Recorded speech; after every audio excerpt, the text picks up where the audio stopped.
चरण प्रणाम करते गुरु भाई गुरु बाबा के चरण प्रणाम करते हमार प्रणाम के स्वीकार दिया तो भरलू सिकिया मंदिरा कलुआ जो दिया तो भरलू सिकिया मंदिरा कलुआ जो सावना करना सिकिया चरता देलू जो सावना करना सिकिया चरता देलू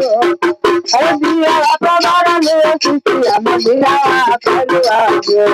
दिया तो भरलू सिकिया मंदिरा कलुआ जो सावना करना सिकिया चरता देलू छोरी सावना करना यारे सासु मारे बालानिया गुरुजी बानिया तुझे सासु मारा बालानिया गुरुजी बानिया तुझे ओई करना गुरुजी सुनानी करा चला छोरी ओई करना गुरुजी करा अरे नो अरे ओई करना गुरुजी करा चला धनी हो छोरी ओई करना गुरुजी यारे नन मारा बोलिया गुरुजी बोलिया तुझे नन मारा बोलिया गुरुजी नालिया तुझे कोई करना है गुरुजी करता धनी हो छोरी कोई करना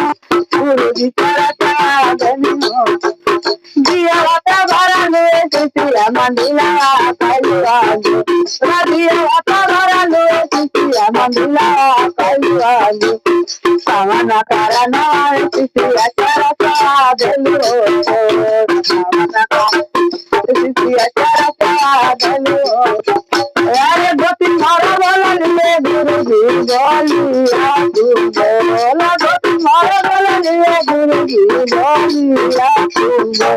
कोई करना गुरुजी चरता देनी हो कोई करना गुरुजी चरता देनी हो।